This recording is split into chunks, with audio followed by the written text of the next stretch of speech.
बिस्मिल्लाहिर्रहमानिर्रहीम। अस्सलामुअलैकुम viewer, welcome back to my channel. कैसे हैं? उम्मीद करती हूँ आप सब खैरियत से होंगे। आज की रेसिपी है मेरे किचन में मूंग की दाल और बिल्कुल अलग तरीके से बनाऊंगी और हम बनाएंगे, लेकिन इसमें जायका बिल्कुल हलीम जैसा होगा। गारंटी से बोल रही हूँ, अगर आप मेरे तरीके से बनाएंगे तो मूंग की दाल में हलीम वाला जायका पाएंगे। अगर आप मेरे चैनल पर नए हैं तो प्लीज़ मेरे चैनल को सब्सक्राइब, लाइक और बेल के बटन को क्लिक कर दें ताकि आने वाली हर नई वीडियो की नोटिफिकेशन आपको सबसे पहले फ्री में मिलेगी।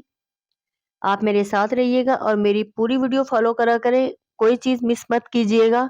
और चले हम बनाते हैं मूंग की दाल।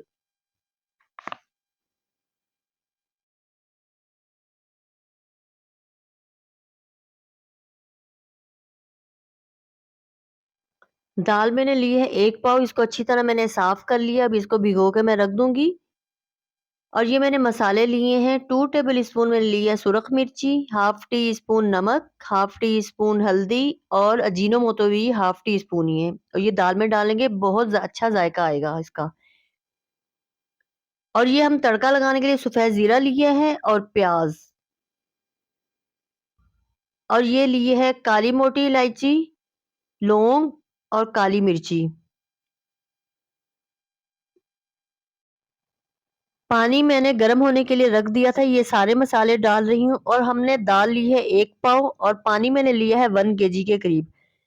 हमारी दाल अच्छी तरह गल जाएगी। दाल को मैंने अच्छी तरह धो लिया था। अब ये भी मैं इसमें ऐड कर रही हूँ। जो मैंने ये गरम मसाले रखे थे ये मैं कूट कर इसमें डाल दूंगी। और हम जब दाल डालेंगे तो चमचा हम बिल्कुल भी नहीं चलाएंगे।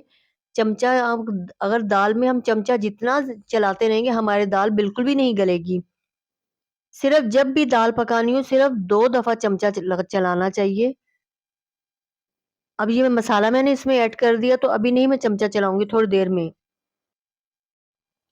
5 मिनट के बाद मैं चेक कर रही हूँ और फ्लेम मैंने स्लो ही रखी हुई है। हमारी दाल तकरीबन गल चुकी है। थोड़ी देर और मैं चूल्हे पर रखूंगी ताकि हमारी दाल अच्छी से गल जाए। और जो मैंने मसाले इसमें ऐड किए हैं, जिस तरह मैं पका रही हूँ, इतनी प्यारी खुशबू आ रही है। अभी तो तड़का भी नहीं लगा, लेकिन उससे पहले ही इतनी प्यारी खुशबू आ रही है, बिल्कुल हलीम वाली। 6 मिनट और मैंने दाल को पकाया है और हमारी दाल माशाल्लाह से बिल्कुल सही गल गई है। और देखिए आपके सामने मैंने सिर्फ 2 दफ़ा दाल में सिर्फ 2 दफ़ा मैंने चमचा चलाया और देखें दाल हमारी ये देखें कितनी अच्छी गल गई है। एक ये भी टोटका है कि जब भी दाल पकाओ तो उसके अंदर बिल्कुल भी नहीं चमचा चलाना चाहिए, दाल हमारी नहीं गलेगी। अब मैं लगाने लगी हूँ तड़का। और हमने तड़का लगाना है तो हम लहसुन वसन नहीं डालेंगे, सिर्फ प्याज और सफ़ेद ज़ीरा। इतनी प्यारी खुशबू आएगी प्याज की और सफ़ेद ज़ीरे की कि आपको क्या बताऊं। प्याज हमने बिल्कुल लाइट ब्राउन करने, बहुत ज़्यादा नहीं जलाएंगे। और फ्लेम मैंने ऑफ कर दी है। सफ़ेद ज़ीरा वरना जल जाएगा। ऑयल तो हमारा ऑलरेडी गर्म है। तो अब ये मैं दाल में डालने लगी हूँ।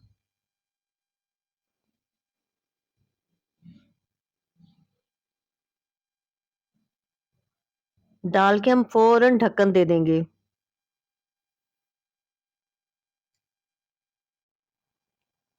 हरी मिर्ची और धनिया मैंने दाल में पहले ही डाल दिया था। अब मैं सर्व करने लगी हूँ। जिस तरह मैंने दाल पकाई है आप भी पकाना और देखना, सब तारीफ करेंगे आपकी दाल की। आपकी नहीं, आपकी दाल की करेंगे। मुझे उम्मीद है आपको मेरी रेसिपी अच्छी लगी होगी और अगर अच्छी लगी है तो लाइक और सब्सक्राइब करना मत भूलिएगा और अपनी फैमिली मेंबर और अपने फ्रेंड से ज़्यादा शेयर करें। और ये देखें कितनी अच्छी हमारी दाल पकी है। अब आप नान के साथ खाएं, चपाती के साथ खाएं, मज़ा ही आ जाएगा। अब मैं आपसे इजाज़त चाहती हूँ। मुझे दुआओं में याद रखना, अपना ख्याल रखना। नेक्स्ट वीडियो में मिलेंगे। अल्लाह हाफिज़।